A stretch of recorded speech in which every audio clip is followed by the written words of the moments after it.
Hello, welcome back to education.com।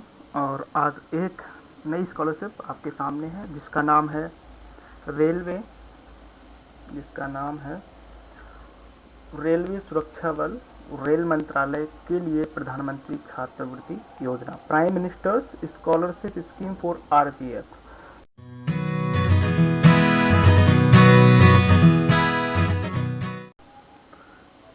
सबसे पहले इस स्कॉलरशिप के बारे में जानेंगे। तो ये जो पर्टिकुलर स्कॉलरशिप है ये नेशनल डिफेंस फंड के अंडर दी जाती है, और इसको जो फर्स्ट टाइम अनाउंसमेंट किया गया था वो ऑनरेबल प्राइम मिनिस्टर द्वारा इंडिपेंडेंस डे 2005 को किया गया था।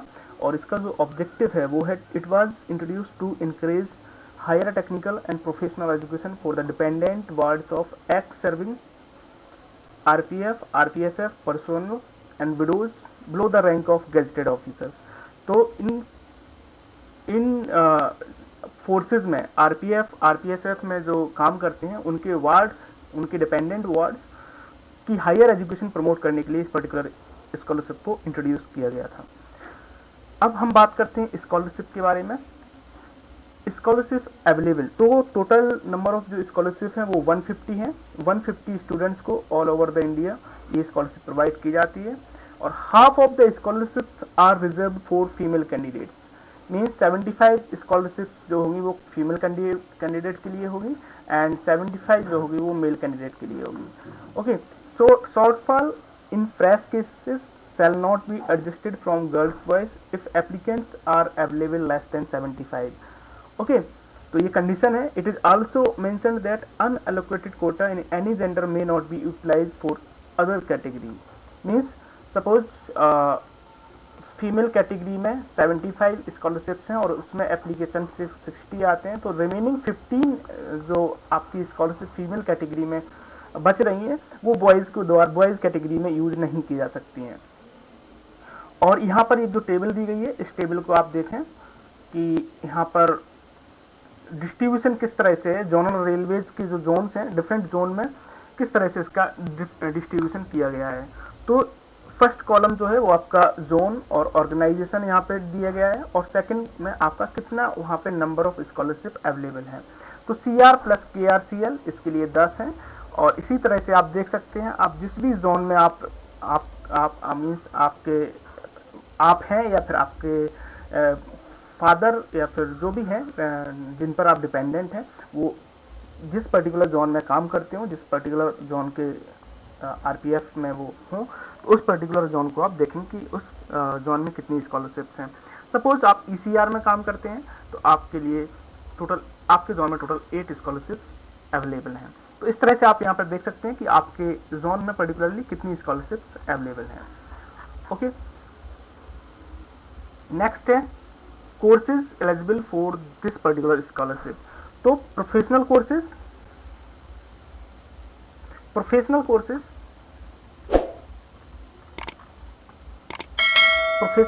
like BE, BTech, BDS, MBBS, B.Ed, BBS, BCA, MCA, B Pharma जैसे कोर्सेज जो कि duly recognised by respective government regulatory body such as Indian council for technical education and medical council of India, university grant commission, national council for technical education. इस तरह की जो भी councils हैं, regulatory bodies हैं, इनके द्वारा जो अप्रूव्ड कोर्सेज हैं प्रोफेशनल कोर्सेज, उनमें आप एडमिशन लेंगे तभी आपको ये स्कॉलरशिप मिलेगी। यहाँ पर इंपॉर्टेंट ये है कि master degree courses are not eligible. अगर आप मास्टर डिग्री कोर्सेज करते हैं कोई भी तो नहीं एलिजिबल है इस स्कॉलरशिप के अंडर। बट इन दोनों को छोड़ के MBA एंड MCA को छोड़ के MCA और MBA कोर्सेज इसमें इंक्लूड है। MTech भी नहीं है यहाँ पर, आपको याद रखना होगा कि MTech भी इस पर्टिकुलर स्कॉलरशिप के लिए एलिजिबल नहीं है। Detail list of courses is enclose in annex 1। तो ये हम बाद में देखेंगे कि इसमें कौन कौन से कोर्सेज हैं। डिटेल लिस्ट दी गई है सारी कोर्सेज की। अगर उस लिस्ट में आपका कोर्स आता है तो आप एलिजिबल हैं, अगर नहीं आता है तो नहीं एलिजिबल है। Student studying abroad are not eligible for this scheme. तो अगर आप इंडिया के बाहर पढ़ाई कर रहे हैं तो भी आप इस स्कीम के लिए एलिजिबल नहीं है। नेक्स्ट है no distance learning courses are permitted, आपको रेगुलर मोड में कोर्स करना होगा, डिस्टेंस लर्निंग कोर्सेज टाइप के कोर्सेज इसमें नहीं परमिट होंगे। PMS can be availed for one course only, आप किसी एक कोर्स के लिए इस स्कॉलरशिप को ले सकते हैं। नेक्स्ट यहाँ पर देखते हैं कि student eligible for this scholarship, तो कौन कौन से स्टूडेंट्स हैं जो इसके लिए एलिजिबल होंगे। तो क्या एलिजिबिलिटी होगी, सबसे पहली जो एलिजिबिलिटी है, आपको रेगुलर मोड में एडमिशन लेना होगा जिस पर्टिकुलर ईयर में आप अप्लाई कर रहे हैं। सपोज अभी जो स्कॉलरशिप शुरू होगी वो 2003 एंड 24 शुरू होगा, तो इस सेशन में आपको रेगुलर मोड में जो कोर्सेज रिकमेंड किए गए हैं उन्हीं कोर्सेज में आपको एडमिशन लेना होगा। Student shall have secured 60% marks और above the 60% marks in minimum entry qualification. MEQ क्या होता है, जैसे कि आप सपोज ग्रेजुएशन में बीटेक में आप एडमिशन लेने जा रहे हैं, तो जो एमईक्यू बीटेक के लिए होगा वो 12th plus standard 12th class होगी या फिर डिप्लोमा होगा। ठीक है, इस तरह की जो भी एमईक्यू है वो उसकी टेबल नीचे दी गई है, वो भी आपको मैं दिखाऊंगा अभी। तो जो एमईक्यू है उसमें आपका 60 या फिर 60+ % आपका होना चाहिए। The scholarship is admissible for only 2 words पर फैमिली, तो एक फैमिली में से ज़्यादा सिर्फ 2 स्टूडेंट ही इस स्कॉलरशिप का बेनिफिट ले सकते हैं। कॉलेज इंस्टीट्यूट्स एंड यूनिवर्सिटी की एलिजिबिलिटी होनी चाहिए, आप एडमिशन तो ले लीजिए लेकिन आपका जो यूनिवर्सिटी इंस्टीट्यूट या फिर कॉलेज है वो एलिजिबल है या नहीं, वो आप देखेंगे कि उसका registration only the institute universities college having AISSE regulation will be permitted. तो आपको ये जरूर चेक करना है कि आपका AISSE द्वारा मीन्स रेगुलेशन रजिस्टर्ड है उसमें या नहीं है, उसके द्वारा आपका परमिशिबल है या नहीं है कॉलेज। तो अगर नहीं है तो फिर आप एलिजिबल नहीं हो पाएंगे। अब हम बात करते हैं अमाउंट की, क्या अमाउंट आपको दिया जाएगा इस स्कॉलरशिप के अंदर। तो जो अमाउंट होगा वो गर्ल्स और बॉयज दोनों के लिए अलग अलग होने वाला है। यहाँ पर आप देख सकते हैं कि जो 2500 पर मंथ है वो मेल कैंडिडेट्स के लिए है एंड 3000 पर मंथ है वो फीमेल कैंडिडेट्स के लिए है। and the payment of scholarship will be granted after approval of DG or RPF as per order of merit in each year। Okay, तो जो भी मेरिट बनेगी हर साल उसके अकॉर्डिंग और इस पर्टिकुलर बॉडी DG RPF के द्वारा जो अप्रूव्ड होगी लिस्ट उसके अकॉर्डिंग आपको स्कॉलरशिप दी जाएगी। Letter from honourable prime minister, आप अगर इस स्कॉलरशिप के लिए सिलेक्ट होते हैं तो आपको एक प्राइम मिनिस्टर के द्वारा एक पर्सनल लेटर भेजा जाएगा। Duration of the scholarship 2 to 5 years as per the duration of the course, आपका ड्यूरेशन जो भी होगा वो आपको उसी ड्यूरेशन के में आपको इस स्कॉलरशिप को दिया जाएगा। सपोज आप बीटेक कर रहे हैं तो बीटेक या बी का ड्यूरेशन जो होता है 4 years होता है, तो आपको 4 साल तक दिया जाएगा। इसी तरह से सपोज आप MBA या फिर MCA कर रहे हैं, है ना, तो MBA का 2 years होता है, MCA का आई थिंक 3 years होता है, तो इसी ड्यूरेशन में आपको स्कॉलरशिप दी जाएगी। ऑर्डर ऑफ प्रेफरेंस, सपोज कई सारे कैंडिडेट्स जो हैं वो सिलेक्टेड होते हैं, कई सारे कैंडिडेट्स यहाँ पे आपके मीन्स मेरिट में आते हैं और वहाँ पर जो कैंडिडेट का नंबर है वो 150 से ज़्यादा है ना, या फिर हम कहें कि कैटेगरी वाइज देखें तो 75 बॉयज़ में भी 75 से ज़्यादा सिलेक्टेड है कैंडिडेट मीन्स एलिजिबल हैं, और गर्ल्स कैटेगरी में भी 75 से ज़्यादा एलिजिबल हैं। तो फिर इस केस में क्या होगा, तो इस केस में एक प्रेफरेंस दी जाएगी, एक ऑर्डर ऑफ प्रेफरेंस है, वो क्या है वो हम यहाँ पर देखते हैं। सबसे पहले जो प्रेफर किए जाएंगे वो होंगे wards widows of ex RPF और RPSF personnel who died in harness due to causes activity to encounter with terrorist और the criminal while protecting railway properties passenger area और those who died during election work. तो ऐसे employ RPF और RPSF employ जो कि किसी ऐसे incident में मर्टायर हुए हैं जब वो रेलवे की प्रॉपर्टी या फिर पैसेंजर एरिया और या फिर election during the election work में वो मर्टायर हुए हैं, तो सबसे पहले इस कैटेगरी के स्टूडेंट्स प्रेफर किए जाएंगे। सेकंड कैटेगरी, इनके बाद किसको प्रेफर किया जाएगा, वार्ड और विडोज ऑफ एक्स RPF और RPSF person who died while in service, और जो सर्विस में रहते हुए मीन्स मर्टायर हुए हैं उनको फिर इसके बाद प्रेफर किया जाएगा। Ward of ex RPF RCF RPSF employ और पर्सोनल है।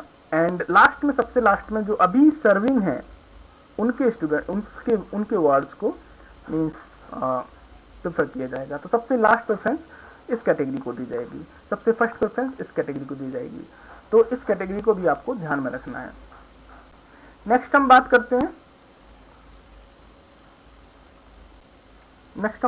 हैं मिनिमम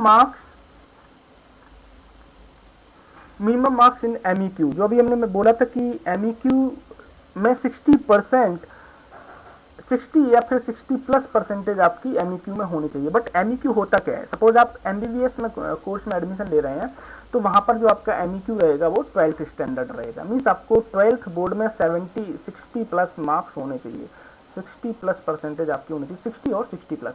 इसी तरह से बीटेक अगर आप कोर्स में एडमिशन ले रहे हैं, तो यहाँ पर 10+2 मीन्स 12th स्टैंडर्ड, या फिर डिप्लोमा के थ्रू भी आप जाते हैं बीटेक में, तो वो भी आपके लिए यहाँ पे एमईक्यू होगा। बीबीए, बीसीए, बीएससी एग्रीकल्चर में भी आपका 12th स्टैंडर्ड रहेगा एमईक्यू। एमबीए और बीएड और एमसीए में आपका जो रहेगा एमईक्यू वो रहेगा ग्रेजुएशन में। तो इसका मतलब है कि आपको ग्रेजुएशन में 60 और 60+% होने चाहिए अगर आप इन कोर्सेज में एडमिशन ले रहे हैं। BA LLB, BBA LLB, BSc LLB, BCom LLB 5 year integrated courses only. Okay, इस तरह के कोर्सेज आप कर रहे हैं तो 5 ईयर इंटीग्रेटेड कोर्सेज होने चाहिए। इनमें आपका 12th standard he as a एमईक्यू होगा। ओके, नेक्स्ट हम करते हैं बात how to apply for scholarship. तो स्कॉलरशिप के लिए आपको कैसे अप्लाई करना होगा? स्कॉलरशिप को आपको नेशनल स्कॉलरशिप पोर्टल के थ्रू अप्लाई करना होगा, और इसकी जो लिंक है नीचे डिस्क्रिप्शन बॉक्स में, वीडियो के डिस्क्रिप्शन बॉक्स में आपको ये लिंक दे दी जाएगी, वहां से आप इसको अप्लाई कर सकते हैं। और यहाँ पर मोबाइल नंबर, जो स्टूडेंट का मोबाइल नंबर होता है वो मैंडेटरी है, क्योंकि यहाँ पर आपका ओटीपी वगैरह आता है, तो उसको वेरीफाई करने के लिए आपको मोबाइल नंबर जरूर डालना होता है। Students will ensure that college university has registered with the AISSE। ये आपको एंश्योर करना होगा। अगर AISSE में रजिस्टर्ड नहीं है आपका इंस्टीट्यूट और कॉलेज, और उसके पास AISSE कोड नहीं है, तो फिर आप एलिजिबल नहीं हो पाएंगे। डॉक्यूमेंट्स, कौन कौन से डॉक्यूमेंट्स की नीड पड़ेगी वो भी हम यहाँ पे देख लेते हैं। तो documents required for fresh applicants, तो फ्रेश एप्लीकेंट्स के लिए service certificate issued by respective officers of the serving personal for category 4 as per annexure 2।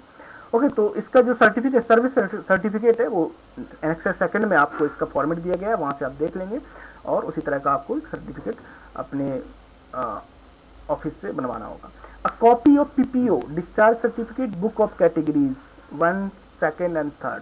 Okay, तो डिस्चार्ज सर्टिफिकेट मीन्स अगर आप एक्स सर्विसमैन हैं तो आपको ये सारी चीजें देनी पड़ेगी। Applicants are required to upload scanned copy of the marksheet, grade card of MEQ. ठीक है, तो जो एमईक्यू है उसका प्रूफ आपको देना पड़ेगा कि आपका 60+% है। तो फ्रेश एप्लीकेंट्स के लिए 3 बेसिक डॉक्यूमेंट्स रहेंगे। इसके साथ बेसिक जानकारी तो आपको देनी पड़ेगी कि आधार कार्ड हो गया, ये पैन कार्ड हो गया, जो सब चीज़ें मांगी जाएंगी वो आपको देनी पड़ेंगी। और अगर आप फ्रेश कैंडिडेट नहीं है, रिन्यू करना चाह रहे हैं, तो रिन्यू के लिए भी आपको क्या करना पड़ेगा? Latest service certificate, okay, issued by respective office of the serving personal. तो पिछली साल भी दिया था, रिन्यू करवाएंगे तो हर साल ये देना होगा। Applicants are required to upload scan copy of previous class marksheet, तो लास्ट सेमेस्टर या फिर लास्ट ईयर का आपको मार्कशीट, ग्रेड शीट भी आपको अटैच करना होगा। ओके, तो ये सारी चीजें आपके यहाँ पर जो है यहाँ पर रहेंगी। और अब नेक्स्ट देखते हैं हम कि रिन्यूअल करना कैसे है। अप्लाई तो आपने NSP के थ्रू कर दिया, तो रिन्यूअल कैसे करेंगे? तो रिन्यूअल के लिए आपको क्या करना होगा? कुछ नहीं करना होगा, फिर से आपको नेशनल स्कॉलरशिप पोर्टल के थ्रू ही रिन्यू करना है। ओके, जो आपकी फर्स्ट फ्रेश रजिस्ट्रेशन किया था उसमें रजिस्ट्रेशन नंबर वगैरह आपको मिला होगा, उन्हीं का आपको यूज करके लॉगिन करना है, और जो भी डॉक्यूमेंट्स यहाँ पर रिन्यू के लिए अपलोड करने होते हैं वो अपलोड करके आप इसको कंप्लीट कर देंगे। तो रिन्यू की प्रोसेस भी ऑलमोस्ट सेम ही है, कोई अलग नहीं है, जब आप फ्रेशली रजिस्टर करते हैं उसके जैसे ही है। आप डिस्क्वालीफाई भी हो सकते हैं इस स्कॉलरशिप के लिए। तो डिस्क्वालीफाई कब हो सकते हैं? अगर आपकी कोई भी इंफॉर्मेशन किसी भी स्टेज पर गलत निकलती है, जो आपने स्कॉलरशिप एप्लीकेशन में इंफॉर्मेशन दी है, वो कहीं भी कोई सर्टिफिकेट दिया है, वो कुछ उसमें इंफॉर्मेशन मिसमैच होती है, गलत निकलती है, तो आपकी स्कॉलरशिप बंद कर दी जाएगी और पूरा जितना आप तक अभी ने अकाउंट लिया है वो भी आपको रिफंड करना पड़ेगा। और सेकंड केस डिस्क्वालिफिकेशन का क्या है कि do student does not pass the current class in the same academic year और डिसकंटिन्यूज द कोर्स। अगर आप पास नहीं कर पाते हैं कोई भी सेमेस्टर या फिर ईयर, या फिर आप कोर्स डिसकंटिन्यू कर देते हैं, तो भी आपकी स्कॉलरशिप बंद कर दी जाएगी। आपको डिसवर्स कैसे की जाएगी स्कॉलरशिप, तो इसका सिंपल सा है, DBT mode, direct benefit transfer जो मोड चलता है उसी के थ्रू आपके अकाउंट में डायरेक्ट जब सारे चीज़ें अप्रूव हो जाएंगी, सारी बॉडीज अप्रूव कर देंगी आपके एप्लीकेशन को, तो आपको ये डायरेक्टली आपके अकाउंट में अमाउंट ट्रांसफर कर दिया जाएगा। ठीक है, तो ये सारी चीज़ें थी। नेक्स्ट हम देखने वाले हैं कि यहाँ पर देखो एप्लीकेशन का प्रोसेस का फ्लो दिया गया, वो आप कर ही सकते हैं कि आपको एप्लीकेंट, सबसे पहले आप एप्लीकेशन फिल करोगे, फिर आपका जो कॉलेज इंस्टीट्यूट है उसको वेरीफाई करेगा, फिर मिनिस्ट्री ऑफ रेलवेज आपके एप्लीकेशन को वेरीफाई करेगी और फिर जाके आपका अकाउंट में अमाउंट आएगा। ओके, इसी तरह से यहाँ पे schedule of activities for fresh और रिन्यूअल ऑफ स्कॉलरशिप, हर ईयर में कुछ किस तरह से ये स्कॉलरशिप मीन्स फॉर्म अवेलेबल होते हैं उनके बारे में यहाँ पे डिटेल दी गई है। तो जनरली जो फिलिंग ऑफ ऑनलाइन एप्लीकेशन है वो अक्टूबर में की जाती है, अक्टूबर में शुरू होती है ना, 31 अक्टूबर लास्ट डेट रहती है, सॉरी, है ना। और जो कॉलेज के द्वारा वेरीफाई किया जाएगा वो 15 नवंबर लास्ट डेट रहती है और 30 नवंबर, तो आपको लगभग अगस्त के लगभग चेक करना होगा। और जब भी ये फॉर्म अवेलेबल होगा तो मैं वैसे भी आपको इन्फॉर्म कर दूंगा वीडियोस के थ्रू, तो हमारे चैनल को जरूर सब्सक्राइब करें जिससे कि आपके पास इस तरह की इन्फॉर्मेशन पहुंचती रहे। ये तो हुआ यहाँ पे कि किस तरह से ये चीज़ें आपके मीन्स कब फॉर्म अवेलेबल होंगे, कौन सी प्रोसेस कब होती है, ये सारी चीज़ें थी। यहाँ पे एनेक्सर 1 की बात की गई थी जहाँ पर कोर्सेज के बारे में डिस्कस किया गया था कि कौन कौन से कोर्सेज इस पर्टिकुलर स्कॉलरशिप के लिए एलिजिबल होंगे। तो यहाँ पर आप देख सकते हैं कि वीआर एलिजिबल है आर्किटेक्चर में, इंजीनियरिंग टेक्नोलॉजी में, टेक्निकल कोर्सेज में बीटेक हो गया, बी प्लान हो गया, बीएससी नॉटिकल साइंस हो गया, बीएससी नॉटिकल टेक्नोलॉजी हो गया, बीएससी ट्रांसपोर्टेशन टेक्नोलॉजी हो गया। इसी तरह से मैनेजमेंट में ये सारे कोर्सेज हैं। एग्रीकल्चर एंड फिशरीज में आपके ये कोर्सेज हैं, तो ये सारे कोर्सेज इसमें एलिजिबल हैं। तो आप देख सकते हैं, चेक कर सकते हैं कि आप इस लिस्ट में से कोई कोर्स कर रहे हैं या नहीं कर रहे हैं। अगर नहीं कर रहे हैं तो फिर आप इस स्कॉलरशिप के लिए एलिजिबल नहीं होंगे। ये एनेक्सर सेकंड है जो सर्टिफिकेट की बात की गई थी, service certificate receive by concern office, वो इस तरह से होगा। इस सर्टिफिकेट को आपको प्रिपेयर करवाना होगा और आपको सबमिट करना होगा। तो ये था हमारे स्कॉलरशिप के बारे में, जो कि prime ministers scholarship scheme for RPF है। तो ये आपकी डिटेल रही। अगर आपको स्कॉलरशिप पसंद आई है तो हमारी वीडियो को लाइक और चैनल को सब्सक्राइब जरूर करें और ऐसे स्टूडेंट्स के साथ शेयर करें जो इस स्कॉलरशिप का बेनिफिट ले सकते हैं। Thank you so much. फिर मिलते हैं फिर से नेक्स्ट वीडियो में। तब तक के लिए बाय बाय।